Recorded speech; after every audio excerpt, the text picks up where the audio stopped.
A continuación, se presentará el doctor Pablo Javier Varela Fregoso, médico psiquiatra por la Facultad de Medicina de la UNAM, maestría en psicoterapia médica por parte de la UNAM, psicoanalista por parte del IMPAC, exdirector del IMPAC y actualmente jefe de enseñanza, supervisor, analista y profesor de curso de psicoanálisis en el IMPAC, además de muchísimos años en consultorio privado. La ponencia es Violencia, Destructividad y Carácter Social en México. Un aplauso para el doctor Varela.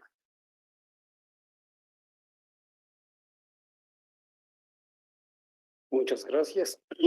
Una disculpa que me vaya a ir un poquito rápido para tratar de terminar de exponer este trabajo.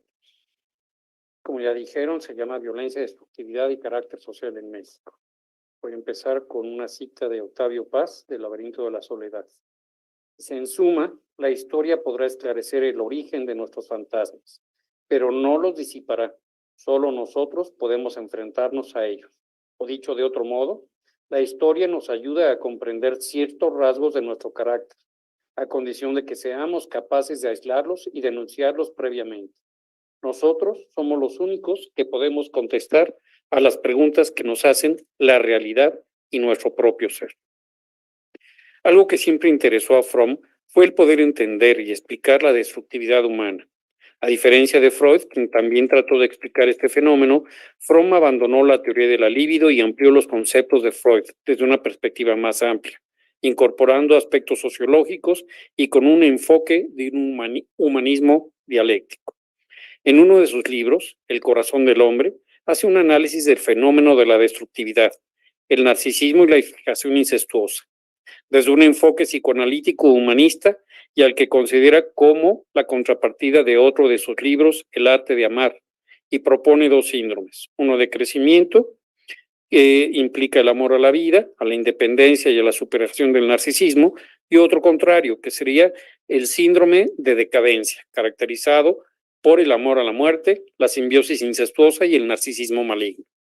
Fromm explica que lo que lo llevó a estudiar el síndrome de decadencia no solo fue por su experiencia clínica, sino también por los hechos sociales y políticos que se estaban viviendo en ese momento, como la Guerra Fría, la carrera armamentista y lo que él consideró una indiferencia a la vida en una sociedad industrializada que cosifica al ser humano, ya que a pesar de tener conocimiento de lo que implicaban todos estos sucesos, eran débiles los intentos por cambiar la situación. Para Fromm era importante encontrar una explicación y comprensión para poder abrir la posibilidad de cambiar las cosas. La cuestión la planteaba Fromm como la de estar bajo la dirigencia de una barbarie o el poder dar un renacimiento a un humanismo. Algo así como la célebre frase de Rosa Luxemburgo, socialismo o barbarie. En este caso sería humanismo o barbarie. En el libro El corazón del hombre, Fromm hace la pregunta de que si los seres humanos somos lobos o corderos, con lo que hace alusión a la cuestión de que si el ser humano es malo y corrompido o es bueno y perfectible. Dice que podemos encontrar argumentos para ambas posiciones.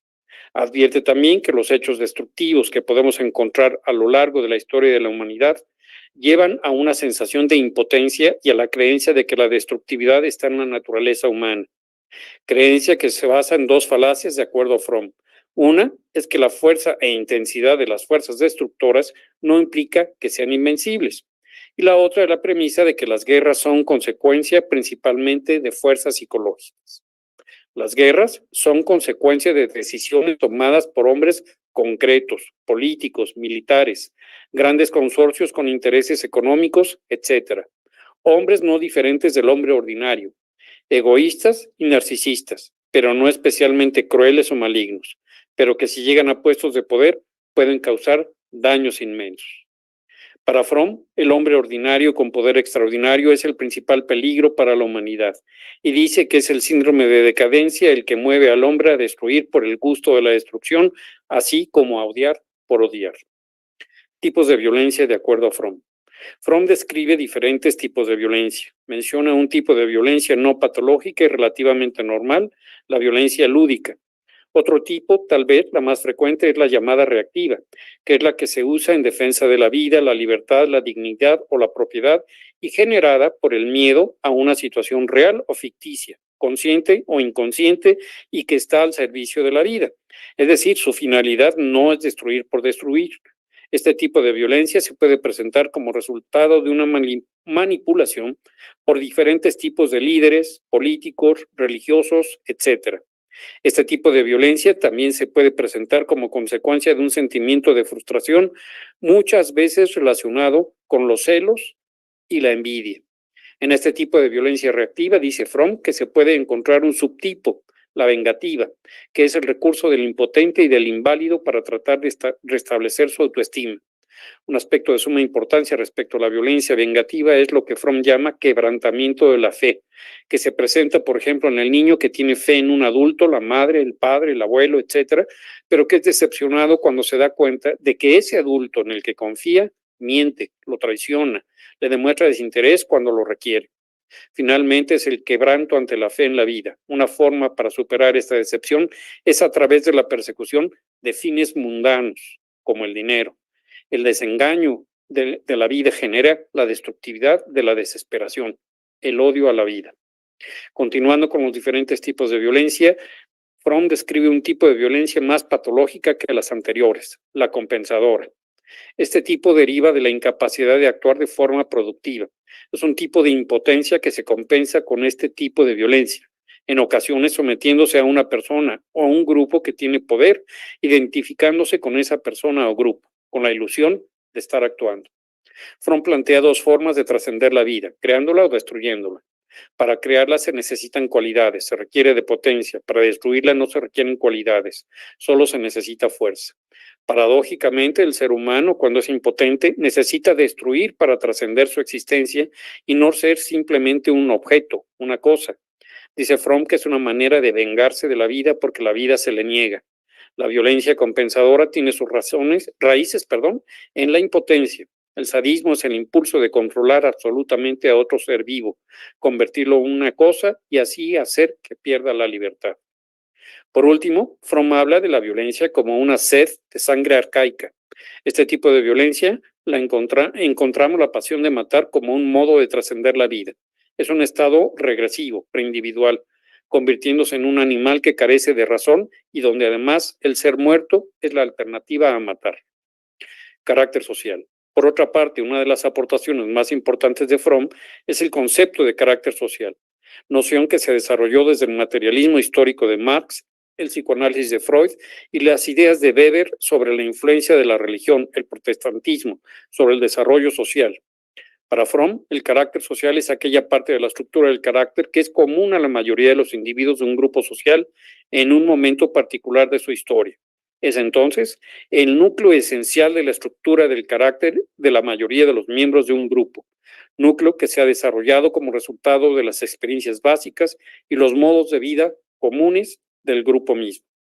Dice Fromm que la función subjetiva del carácter es para conducir a la persona a obrar de conformidad con lo que le es necesario desde un punto de vista práctico y también a experimentar una satisfacción psicológica derivada de su actividad. El carácter social internaliza las necesidades externas, enfocando de este modo la energía humana hacia las requeridas por un sistema económico y social determinado. Las ideas pueden ser fuerzas poderosas, pero solo en la medida en que satisfagan las necesidades humanas específicas que se destacan en un determinado carácter. La educación juega un papel importante en el desarrollo del carácter social, por lo que está dirigida a conducir a los educandos a tener un funcionamiento adecuado en el papel que más adelante se les encomendará dentro de la sociedad. En este mismo sentido, la familia ejerce una fuerza importante en la transmisión del carácter social, que puede ser considerada como el agente psicológico de la misma. Una sociedad basada en una dominación jerárquica promueve el desarrollo de orientaciones caracterológicas improductivas dentro de lo que se podría llamar la patología de la normalidad. La estructura caracterológica subyacente se conforma por las condiciones materiales, incluyendo las experiencias de la niñez, el desarrollo infantil y las experiencias como ya adulto en el trabajo, la familia, las relaciones interpersonales y la participación en grupos sociales, lo que incluye la autoconcepción e identidad. Las normas de control social internalizadas, los mecanismos de defensa psicológicos utilizados frente a las condiciones sociales opresivas e insatisfactorias, es lo que Fromm llama mecanismos de escape.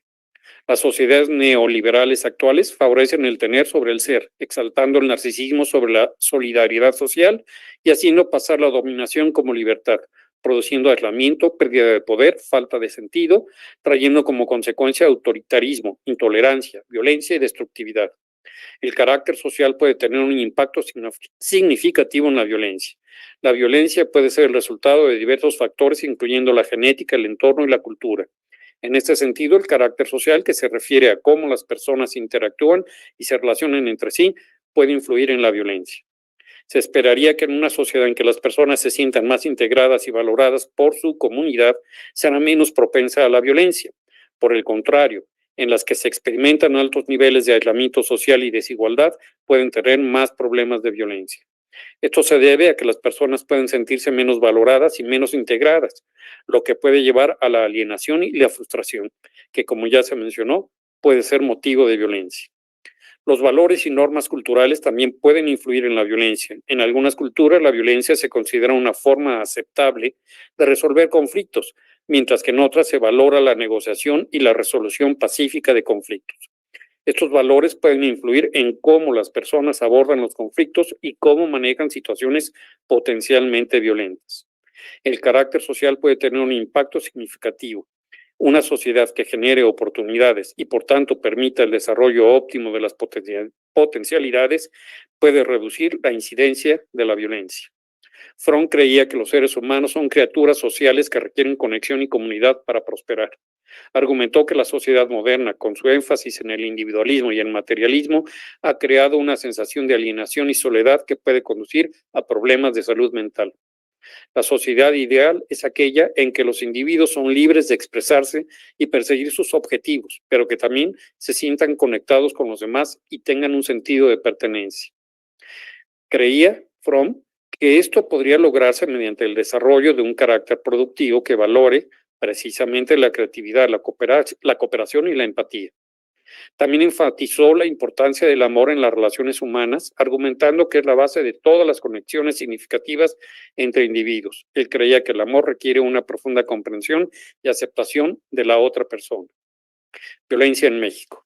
Desde 2006, a través y como consecuencia de la llamada guerra contra las drogas, iniciada por el entonces presidente Felipe Calderón, ha generado una ola de violencia no vista desde la Revolución Mexicana, ocurrida a principios del siglo XX y que se deriva principalmente de las luchas entre los cárteles del narcotráfico por el control de la producción y las rutas de tráfico de drogas, y que ha sido confrontada principalmente por la vía militar, por los diferentes gobiernos que han existido desde esa fecha. En el gobierno actual, sin haber renunciado al uso de las Fuerzas Armadas, se ha planteado la estrategia de abrazos, no balazos, refiriéndose a la necesidad de ir a la raíz del problema, como la falta de oportunidades y las grandes diferencias socioeconómicas existentes, sobre todo en los jóvenes. Norberto Emmerich plantea que los gobiernos mexicanos, desde el inicio de la llamada guerra contra las drogas, parecen considerar la delincuencia organizada solo como un problema de seguridad pública y un desafío criminal, y no como un problema social. En consecuencia, responde con medidas policíacas en vez de medidas preventivas. Asimismo, considera que la estrategia de militarización no va al fondo del problema, sino solo a las consecuencias, lo que agrava la violencia en sí misma. Esas políticas, agrega, tienen además el efecto de centrar la atención de la población y los medios de comunicación sobre las medidas represivas y la lucha contra la delincuencia, mientras aleja de los verdaderos problemas que son la corrupción, la pobreza, el desempleo y la falta de alternativas de vida. Entre los diferentes tipos de población, los niños y adolescentes están en riesgo, ya que ante la falta de oportunidades y ante el desempleo futuro, terminan trabajando como sicarios para algún cártel de la droga. Aunque no solo es el desempleo el único factor determinante, muchos niños ven a los narcotraficantes como modelos a seguir.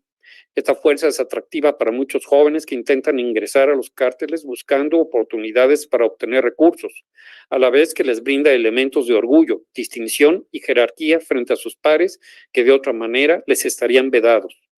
Carlos Cruz, director de Cauce Ciudadano, habló sobre la importancia de reconocer qué es lo que pasa con los adolescentes a los cuales se les criminaliza, cuando en realidad son obligados a participar con el crimen organizado, a pesar de lo cual son señalados como criminales en lugar de como víctimas. De acuerdo al INEGI, la violencia es la principal causa de muerte entre los varones entre 15 y 29 años de edad. El común denominador es que son víctimas o victimarios que no cuentan con la presencia del Estado, cuya obligación primaria debería ser protegerlos e incluirlos socialmente, darles sentido de pertenencia y colaborar, mediante una buena educación, salud, vivienda y bienestar, en dar significado a sus vidas. Por lo anterior, padecen de una vulnerabilidad extrema, ya que no cuentan con alternativas ni posibilidades de cambiar el rumbo de sus vidas. Hay dos factores principales que llevan a los jóvenes a los cárteles, según el profesor Quintana. Uno, el componente socioeconómico, ya que crecieron en un entorno violento y de pobreza. Son adolescentes que se quedaron fuera del sistema escolar de México y tampoco tienen oferta de empleo para ellos. Dos, el aspecto cultural. La cultura popular presenta a los narcotraficantes como héroes a través de los narcocorridos y series de televisión que llegan a tener dinero, poder y prestigio. De acuerdo a José Luis Cisneros, sociólogo de la Universidad Autónoma Metropolitana, los infantes son presa fácil de la delincuencia, ya que se trata de menores sin oportunidades que socialmente ven a la violencia como la única forma de hacerse respetar y de ejercer cierto poder, algo que se les ha negado a sus familias. Entre 25,000 y 35,000 menores de edad han sido reclutados por el narcotráfico en los últimos años, cifras que actualmente podrían ser mayores de acuerdo con datos de algunas organizaciones civiles. Discusión y conclusiones. El desarrollo biopsicosocial del individuo implica la interacción entre factores biológicos, psicológicos y sociales desde el nacimiento que idealmente sirvan para un desarrollo óptimo y el logro de todas sus potencialidades, y que obviamente cuando tales factores no son los óptimos, se verá reflejado en su desarrollo y en lo que Fromm ha llamado la patología de la normalidad. Es decir, la imposibilidad de que el individuo y su sociedad logren un desarrollo hacia una orientación productiva del carácter con la subsecuente alienación y mecanismos de escape neurótico. La violencia, entre otros muchos efectos nocivos, puede generar niveles de estrés muy altos y ansiedad, con consecuencias negativas en el desarrollo psicológico y físico, además de acompañarse en manifestaciones de agresividad, pérdida de la confianza en los adultos y desesperanza en el futuro. De acuerdo con la clasificación y descripción que hace Fromm de los diferentes tipos de violencia, podemos encontrar que actualmente en México se presentan todos los tipos descritos en diferentes proporciones, a excepción tal vez de la lúdica. Respecto a los otros tipos de violencia, se debe diferenciar en qué grupos sociales se puede presentar. Por ejemplo, la violencia reactiva, que está al servicio de la vida, que con frecuencia es manipulada por grupos con poder. Se ha manejado para manipular a la opinión pública con fines políticos en una sociedad que durante muchos años ha estado gobernada por gobiernos autoritarios, haciendo eco en aquellos grupos con un carácter social orientado hacia el autoritarismo y por lo tanto apoyando a aquellas medidas que hacen uso de la fuerza militar para inhibir la violencia. Dentro del tipo de violencia reactiva, Fromm habla de un subtipo llamada vengativa, y que en aquellos grupos sociales que han sido marginados se va a manifestar a consecuencia de lo que Fromm llama quebrantamiento de la fe en la vida, ya que el estar segregados y sin oportunidades en una sociedad con una orientación consumista, mercantilista y discriminadora, donde las personas son valoradas por lo que tienen y no por lo que son, cuando el 50% de la población vive en condiciones de pobreza y el 20% vive en un estado de vulnerabilidad por carencias sociales, se convierte en un caldo de cultivo para desarrollar violencia vengativa. Y como explica Fromm, una forma de superar esta decepción es a través de la búsqueda de fines mundanos como el dinero y el poder que brindan los grupos delincuenciales.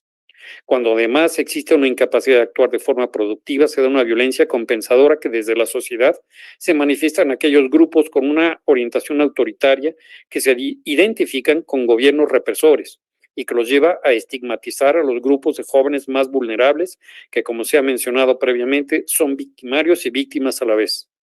Dentro de los grupos delincuenciales, como los llamados cárteles de la droga, aunque no son los únicos, podemos encontrar una violencia compensadora que tiene sus raíces en la impotencia por no tener acceso a una mejor calidad de vida, a lograr ser aceptados y no discriminados.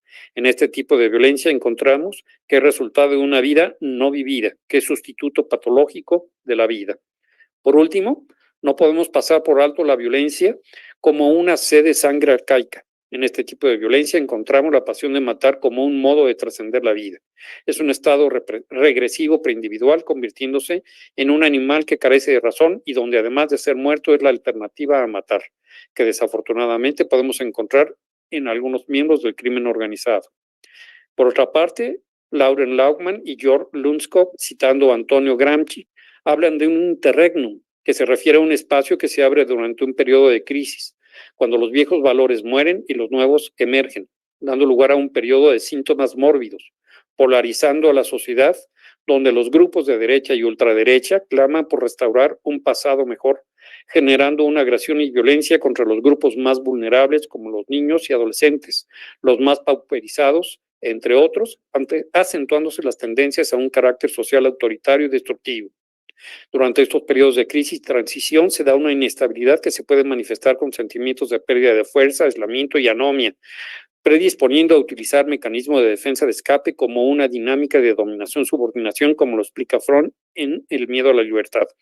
Pero también en estos periodos de crisis se pueden organizar grupos que tratan de buscar salidas productivas, como pueden ser organizaciones civiles que buscan ofrecer alternativas a los grupos más vulnerables.